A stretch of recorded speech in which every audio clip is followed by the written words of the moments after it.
Good evening, guys. So tonight we are going to carry our series on culture by talking with different people, different ideas, and generally speaking about connection as well. Culture is not just about culture; it's about also connection. Now and I've been thinking just recently about the culture in the future, what it could look like. Like, for example, in some countries, like Japan, when you go and book into a hotel, you have three humanoids greeting you, supposedly to make your life easier. My wife said, I will never go in, I never go in a hotel like that. I want to speak to a human being. And I do admit personally, I want to speak to a human being. Now, but that's Japan. And Japan is ahead of most countries with regards to robotic technologies and AI, IT, and etc. Yeah. But does that mean? But what about us people? Yeah, when I can't imagine myself going into a hotel, being greeted by a humanoid, and giving us the keys to the bedroom, and then it's like, to me, it's like you're losing your sense of identity. Yeah, it's a disconnect, isn't there? Yeah, it's like we are. It's like we are disconnected to normal human beings. Perhaps even to the extent we can forget how to communicate. We can speak, yes, human being will still be able to speak. But does that mean we are still able to communicate properly? Are we losing our touch over time? So there is, I've seen that, I could make a parallel with some birds that have lost the ability to fly over a long period of time because they didn't need it. Could we lose our ability to communicate because everything is done for us? Yeah, the electronic world is taking over what would normally be the natural world. Yeah, and then, technology is very important because without it, we wouldn't be doing this video tonight. Although it has its pros and cons, that's what to it. Speaking to a friend only the other week, he says how people back in his day, with him being a few years older than me, would, if they wanted to see the friend, they'd go around, knock on the door, say hello, and go from there. Nowadays, if you're lucky, you get a text or a message on Messenger. Yeah, because when I go out, and I go to quite a few events in Manchester, and often when I look at people and stuff like that, a lot of them are just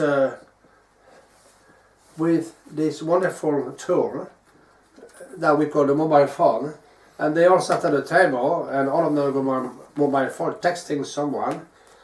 And I wouldn't be even surprised if they stuck the person across the table. I've seen that happen before. So I think, in a lot of ways, if we don't find a way to balance all that out, it could really. There is a danger we could lose some of our ability to communicate properly. We will struggle. Well, yes, certainly much so. You can see it in the modern day. Even these days, can't you? That people want to rely on just a simple text instead of just phoning to say hello, just that voice connection. Yeah, the voice connection, you're absolutely right. I think the voice connection is very important. And so that's very interesting. Can you just imagine also, like, personally, for example, when I go and get some petrol in one of the leading supermarkets, if at the pump they give me the choice, you can pay at the pump or you can pay at the kiosk, I always choose the kiosk.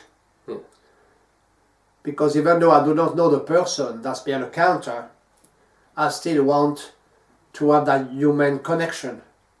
I am not interested in a pump connection. Interested in a pump connection. I am interested in a human connection. Okay, so, and then Otherwise, it's. But obviously, if the petrol station doesn't give you that choice and you have to pay at the pump, then obviously you can't have that.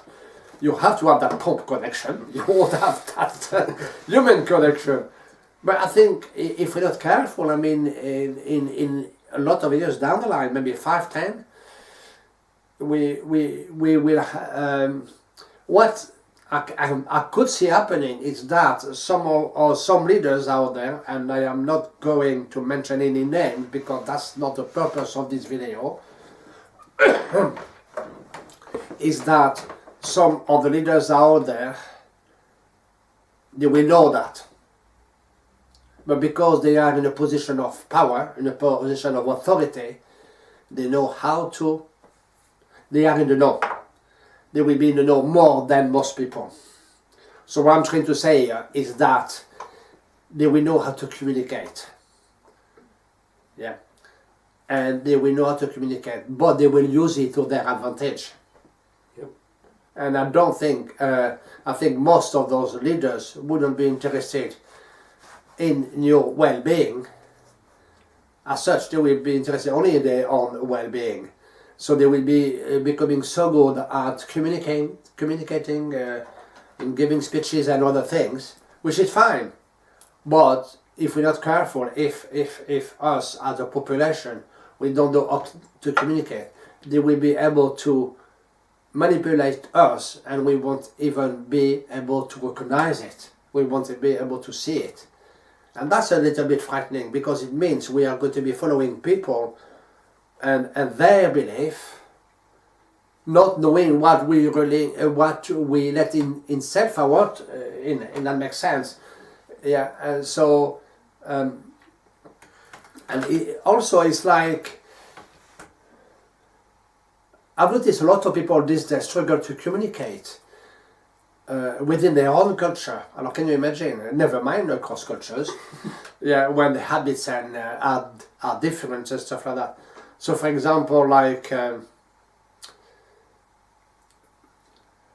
sometimes we in this country, for example, if somebody bumps into you, we almost say, "Oh, sorry, just for being in the way, for that person to bump into you." And I've seen it quite a few times. And I happen to do it myself now because it's becoming a habit. Yeah. And other country will... my brother is from France. I am from France, obviously. But my brother, when I explained this kind of thing and I started to say sorry for things, he looked at me, what do you mean? Is this something you don't do? Or yeah, it's just something that he didn't quite understand because obviously it's something... So we're almost feeling sorry for something we're not responsible for. Yeah, we're not responsible for. Yeah, that's it really. But even coming as on the same topic with a slight change, the latest development in, you could say, climate change and electronic vehicle. Oh yeah, yes.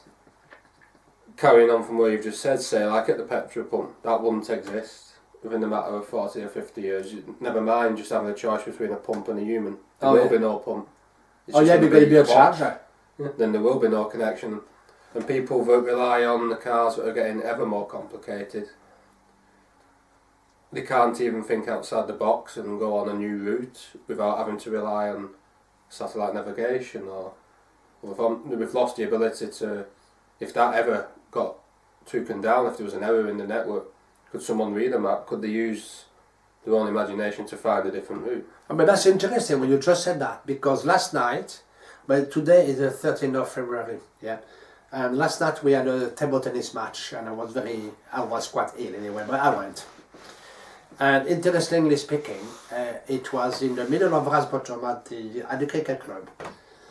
I kind of know where it was, but it was a long time since I went. I put the sat nav, but then when the sat nav told me to turn into, I think it was King Street, if I remember. Oh, then I recognized it, and suddenly I remembered and where I had to go. But I put actually the postcode in it, and if I had followed the postcode, it would have sent me a couple of miles away. And then I went to the club to play our matches and all that, and then suddenly I had a phone call from one of the teammates.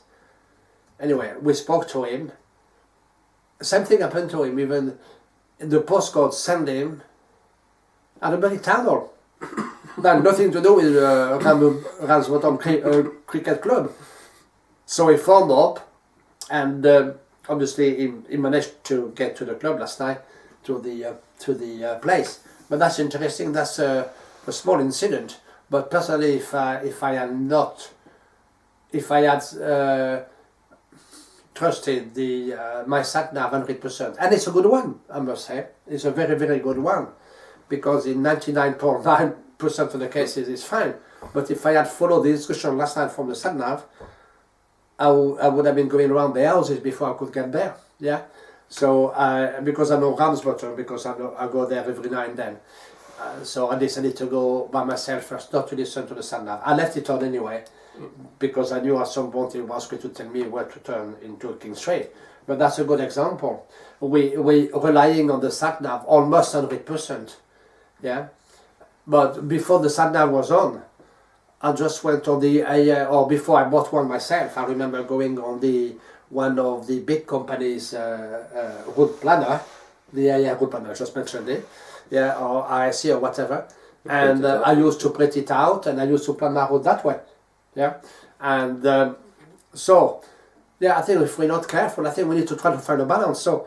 Well, that's exactly it, the balance there. For example, you've just, like said to yours, when I go on my journey to work every afternoon. Oh yeah.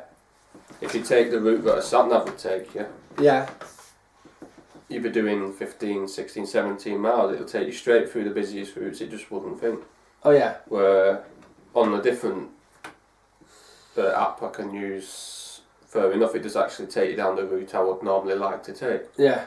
But say for example that road's closed. Oh yeah. And by thinking outside the box, I found a farm road now. And you found one? Yeah, and funnily enough, not only does it knock 2 miles off, it can save you a good chunk of time, because you don't have to go up in towards the town, so you avoid all that traffic, and it's actually quite a well laid road, so you can keep a decent pace off, you're not dodging potholes and that. Yeah. So it saves a phenomenal amount of time and distance every day, just by taking a little shortcut most people don't even know of. They drive past it every day and it's just oblivious to them. Yeah. But the sat nav mine give me two choices most of the time. Yeah, two different routes when I plan my route. I mean, obviously some sat nav have some different features from one another and that kind of thing. But I'm just thinking in the future, like so for example, I just imagine going to an event in Manchester, for example. Let's transport ourselves in 2025 or 2030. Can I just imagine going to the train station, having 2 or 3 humanoids behind the counter, getting my tickets from there? I don't have even to say thank you. I don't even have to say hello, probably, unless they program for it. Yeah. So I get my ticket. So then, sooner or later, anyway, my ticket. Then I go to the barriers, and then be checked by non-human equipment, if I can put it that way. Then, and then going to the platform. Maybe there might be one human being for the whole train station to make sure that everything is working fine. Going to the coffee shop on the platform, served again by a humanoid or a robot, like they do in Japan, and then go onto the train. And then your body will be scanned to see if you paid for your ticket, for example. And then you go on the train to Manchester, let's say. And then you have everybody on the train station. They already do it these days, looking at their mobiles. 90% of them do, yeah, including myself. And then go to the train station where you want to go out there. And then fewer and fewer human beings. And then you go to the event. Oh, hallelujah! A few human beings here, but at the reception where, for example, when the event is happening, there may be 4 or 5 humanoids and maybe 1 human being. And then sooner or later, what I could see happening is that we'll be losing that human connection. Human being will still be able to speak, because that's the inherent in our. Yeah, that's the species is like that. Yeah. And so we can speak, but we are going to be losing this ability to communicate properly. It's not just that, you actually become what's replacing you essentially, because you won't need to show much emotion or communication, you essentially become void of it. Yeah, I mean, you yeah. just become a living robot in a sense. Yeah, you just in come a along sense, yeah. just chatting. So you will have your emotion will be maybe somewhere inside you, but they won't be expressed, and then we will, in my opinion, we will find it even more and more difficult to express our emotions. And if we do, we might express them in a way that other people might not appreciate, or they wouldn't know how to handle it, because themselves would be starting to lose the ability to express their emotions. And even though we're not in 2025, 2030 yet, it's not an easy thing for most people to express their emotions, to keep themselves calm into different under different circumstances and that kind of thing. So that's so I can see a shift in the way. But at the same time, it's a two-way thing, isn't it? Like for example, technology is great because we have a good friend. I have a good friend in Chicago, for example, and lovely April.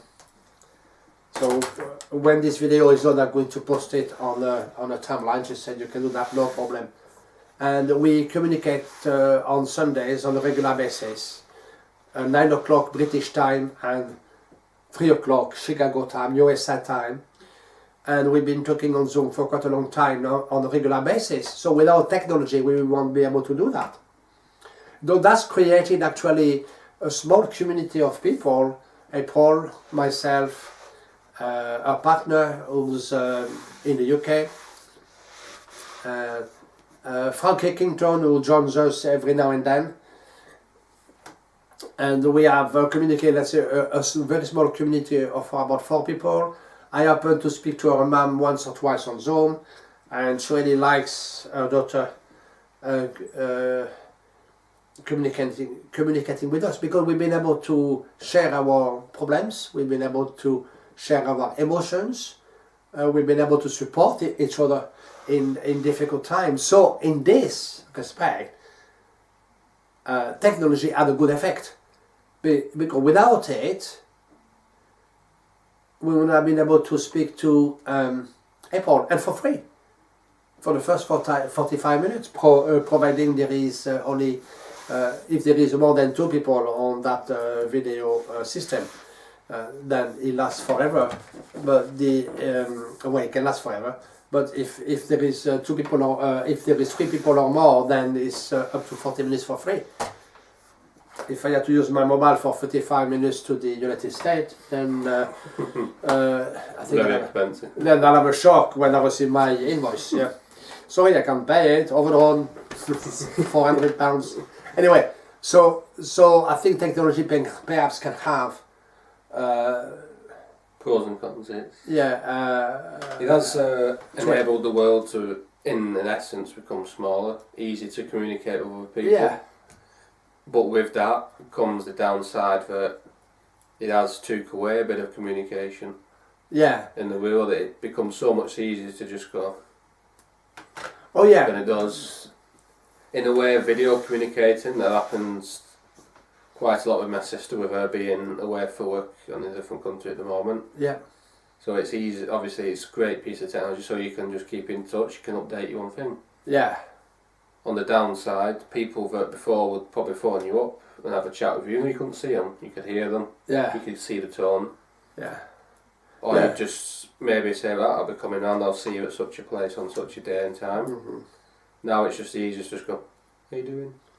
Yeah, and just then through a message, you can't detect emotion through the message. No. And then some people, even in the family, I am very lucky on the French side of the family, because we do speak to each other. And we do communicate, and we make the effort to do so. On the English side, I have no bias or anything like that. Unfortunately, we sent a birthday card the other day and a text. Thank you. Thank you for your card. How difficult is it to pick up the phone and say thank you? How difficult is it? Especially if it's the same family. Yeah, you should. Yeah. So I think it's a shame. Yeah. It's almost as if people were afraid or something. It's like as if they were want to protect themselves from being told off or something, or if They're hiding from negativity. They don't want.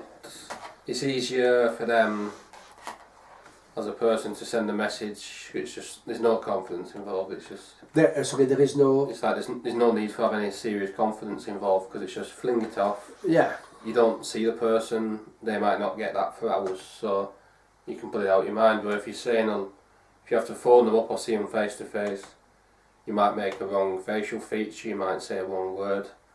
Yeah. That upset someone, and you don't want that confrontation, perhaps. Yeah. Maybe you just, even me myself, you can be very shy-natured where you feel that you don't want to communicate in case you make a fool of yourself.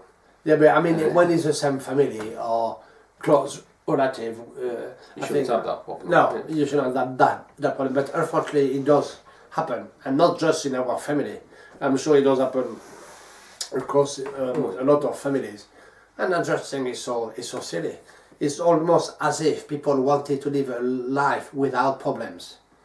But that's the point.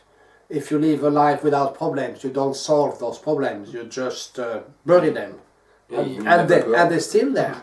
And they get worse. And it gets worse. It's been like a garden, and so you got weed in it, and you don't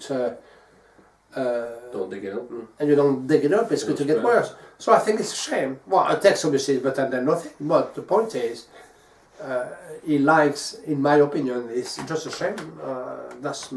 He lacks authenticity. Yeah. Yeah, and be able to express your. In the future, so I could imagine see personally like walking. So if I still live in Bolton, let's say in 2025, I presume I still will be. Then I'm going to Manchester, and I'm going to the train station, 3 Manuanes, going to the ticket control, go on the train. The only human being will be the one going on the train. One member of staff, maybe to just control the human wind and the system and all that. And then you go on the platforms, maybe 1 or 2 human beings, then a coffee shop with 2 or 3 human beings again, a robot system to buy your Coffee and tea. your coffee and stuff like that, and then go on the train, and you don't even need any ticket guy because it's all done, you're all scanned and all that, and then you walk past and so The train itself will be driverless, potentially. So what do we need to do to make sure? What do you think? What do we need to do to make sure we don't lose our ability to communicate? We probably never lose the ability to speak as a species for so long as we exist. But this ability to communicate within your culture and across culture, because we need to be able to accept other people. How are we going to do that? Is if everything is automated around you. So you can't create a connection with a poor black mentioned here. Yeah, so I know. You can try. You can try, maybe a bit difficult. Yeah. But the easy way is to find the ultimate fine balance is very much difficult. That will be between the pros of technology and trying to get rid of the cons of it. Yeah. But as a people actually going out and meeting people more, you'll soon realise it's not as difficult as you think it is. Yeah. Just don't have that fear. That's the problem. It's too much of a fear these days. Oh yeah, I agree. I think that's a good point you're making, because there is a lot of fear in our society. The fear of being laughed at. Yeah, being laughed at, made fun of, saying the wrong thing by a complete accident, which shouldn't affect anyone, but it seems to offend so many these days. Yeah. In this modern culture where the slightest what used to be a perfectly capable joke years ago now could probably land you in jail. Yeah, And it's it's true. that itself that turning people to motor. Maybe it's a plan all along, in a sense. Yeah, no, that's a good point too. I mean, so for example, people don't. How can I put it? People don't want to be judged. But I think one way to be stronger. That's maybe a slightly different topic, but it's part of it. I would say, is not to take into not to be bothered about what people think of you, because if you do, you'll never do anything, because you've been worried about what they say, what they don't say, what they might say. I was like that for quite a while, and then now I have changed myself a lot in that respect, because if you do that, you will start nothing, and but that's another topic altogether actually, because I could probably speak about that for another 10-20 minutes. Well, But- very true. That and then so people are going to be even more fearful if we lose this basic ability to communicate properly, to say I love you, for example, to your wife, your girlfriend, your partner, whatever. Yeah, to say I appreciate what you do, ma'am, what's wrong, how are you? A text, thank you for this, thank you for that. Doesn't even ask how are you, how things, how you doing. It's actually emotionless, more or less, in my opinion, completely emotionless. So I just wonder what people are afraid of. Why are they afraid of? It's because it's easier for most of these people. I mean, easier in what way? Actually, I don't understand it personally. I really don't. That's probably because I've been used to a great family on the French side where we talk. And then when I was in France, I remember talking with my mom and dad and all that. I couldn't understand why they had staff of communication, but I was saying to my dad, what do they need that? We're human beings, we can talk. But that's because I was used to my family being good communicators for, obviously women mistake, but we all do. Yeah, so to being good communicators, so I couldn't quite really grasp why they needed a chief of staff for communication and with this fancy titles and all that. Well, I can see why now, because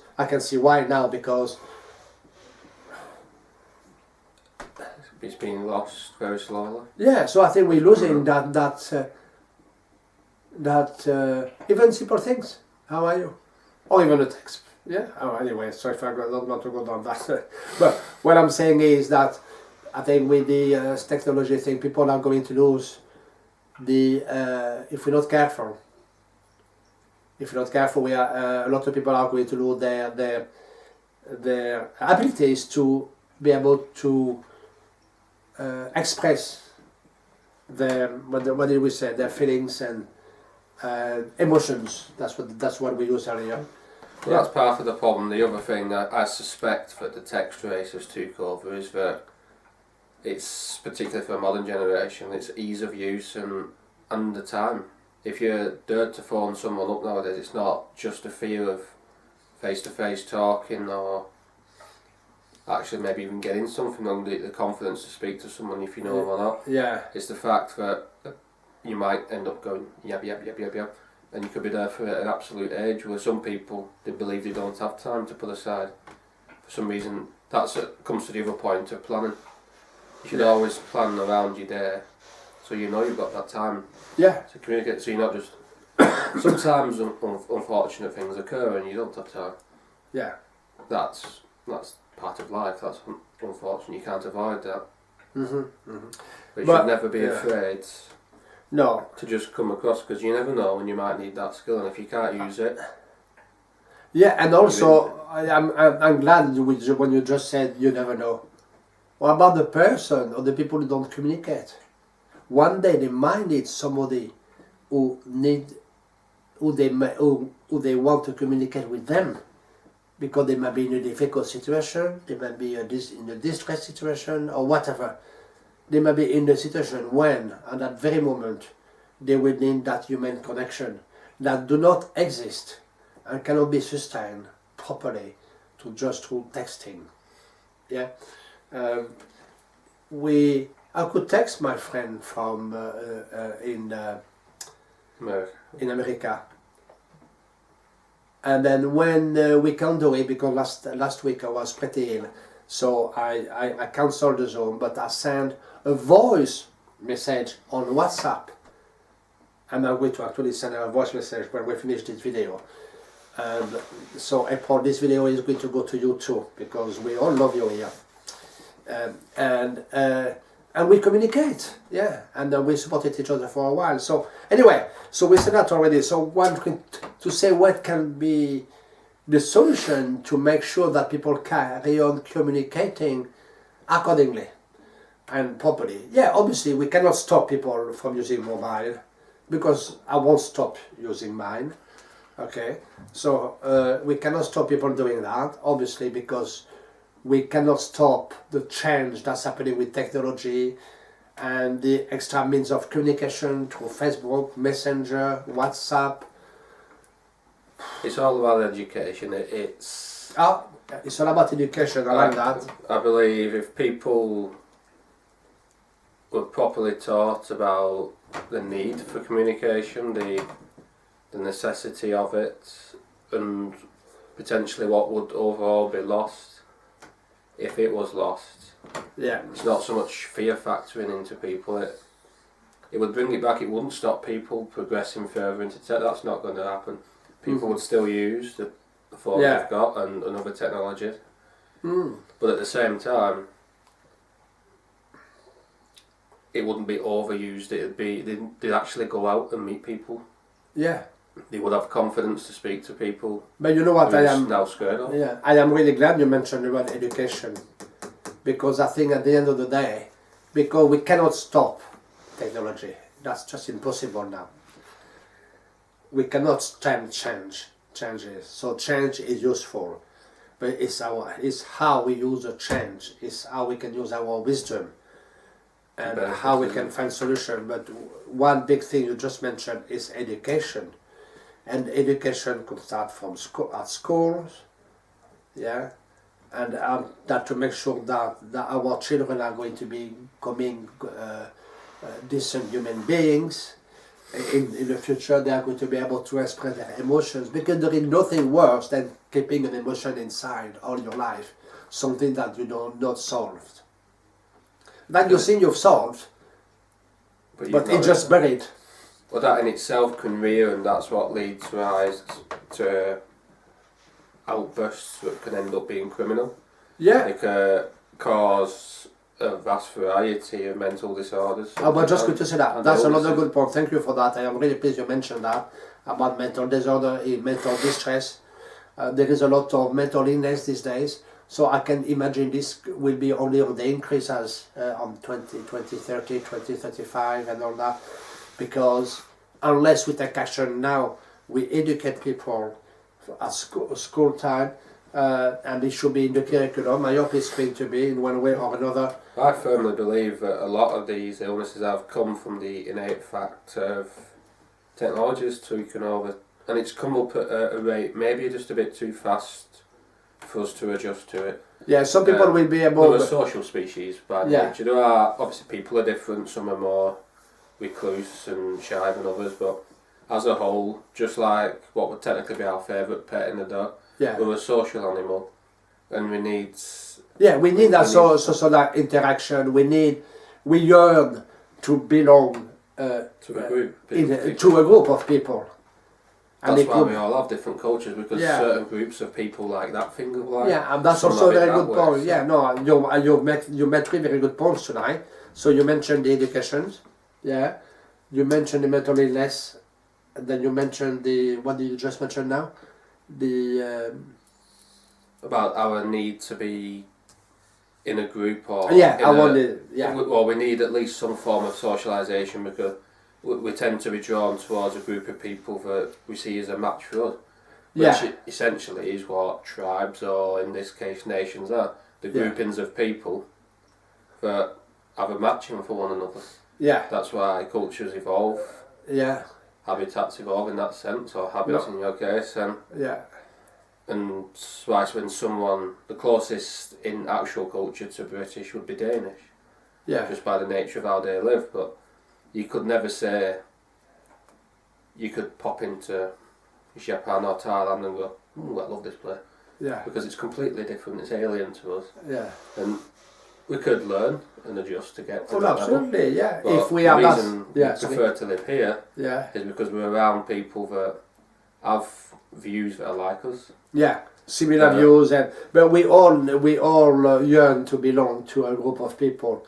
Even if we're politically different, our mindset as a people are roughly similar, because our cultures and the people within Britain, well, at least in England anyway, because obviously other nations are slightly different, but even the north-south divide, because people within the south tend to be a bit more well off financially, so therefore have a higher standard compared to those up north. That's not just a generality, but so then there is a different culture probably in the south of this country than there is in the north. Yeah. And even in two separate cities within 30 miles of us here, between Manchester and Liverpool, they've got their own little mini cultures in a sense, where they've got I won't say hatred of one another, but they have a rivalry of one another for obvious reasons. And people from that side obviously have been born and bred into that lifestyle, and that's why they prefer to stay there. They wouldn't move it. But no, absolutely. I've got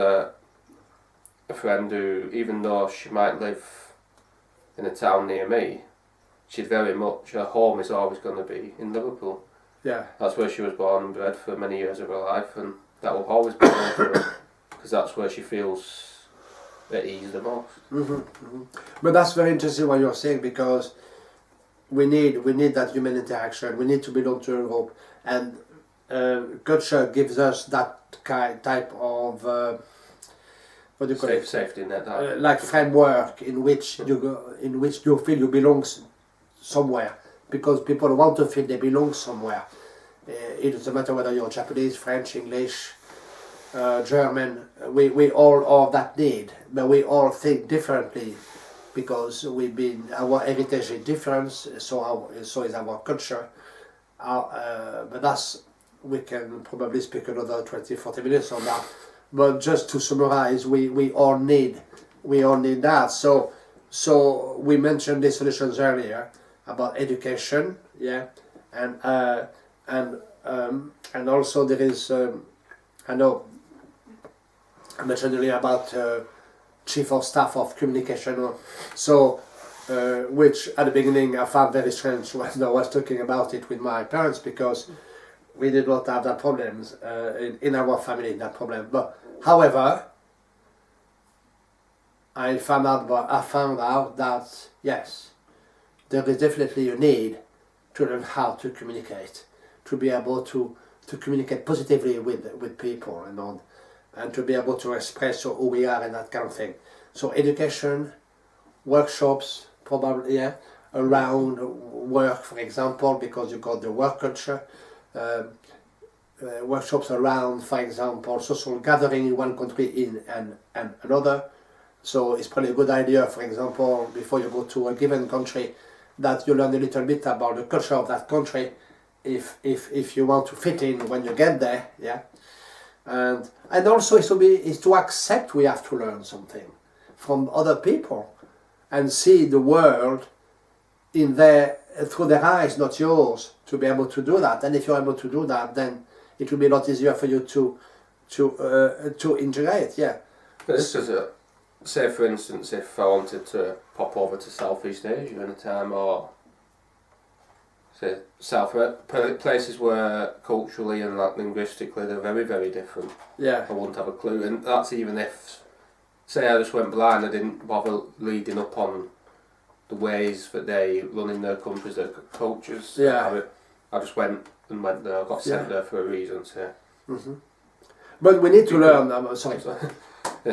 How would I do if I just got popped in as a robot? That's the problem. Where now, even if I didn't have a clue with what the words were they were saying and anything like that, you could use your facial features, your emotions. You could signal in hand.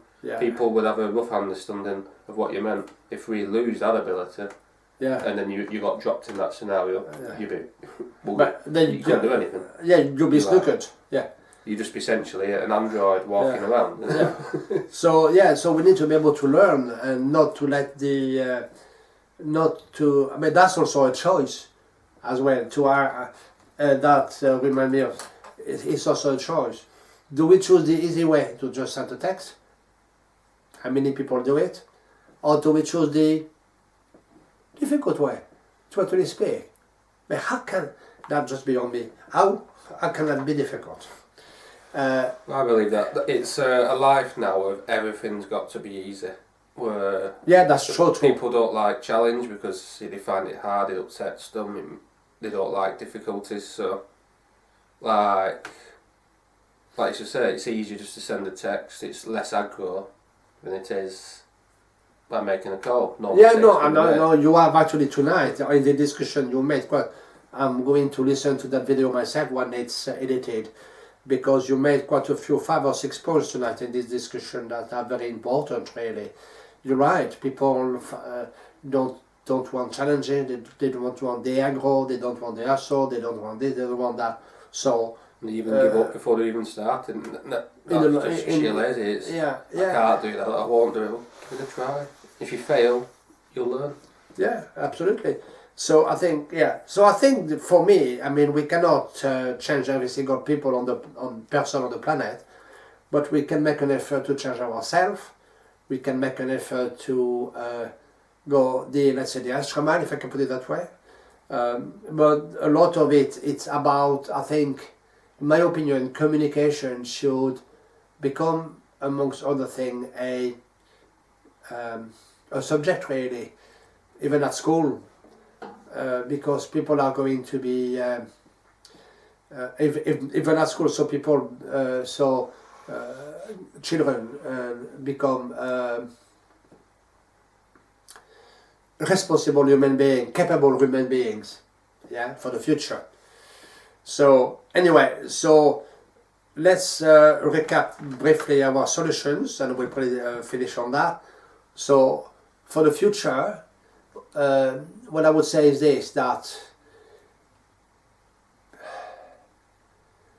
a lot of people find it these days more and more difficult. They can speak, but more and more difficult to engaging conversation. Yeah, of engaging conversation. Some people don't because they are afraid of being judged, or they are afraid of upsetting the other person because this, that, and the other. But the point is, so this is why technology is supposed to make our life easier. Yeah. Anyway, so what I'm trying to say is we need education. Probably we need events where people can. Because we still have that need anyway, regardless of the technology. I still think we have that need to be able to communicate with other people, because we are by nature species that we need that connection with other people. And that's precisely why you put people in solitary confinement to drive them mad. Yeah. So it's a torture in a way, it's a punishment more so than regular prison would be. Oh yeah, because in prison you're still with other inmates. Yeah. You're still, even within a prison you form your own little gang. Yeah. Your own tribes where... Yeah, you do, but you have the culture. If you want to punish someone, you put them on their own, because most people can't handle it after even a short amount of time. They go insane. They go insane. Yeah, and communication within your own society, because this is why that now it's very important to go to any networking event if you can, within your life. So if it's events, and because you need to be seen, visible. So education, training, education, coaching with regards to when you move to another country, to another workplace, and that kind of thing. And so just let's educate ourselves to be able to communicate in a efficient way, regardless of how advanced the technology is. and let's not lose our ability to communicate. Thank you.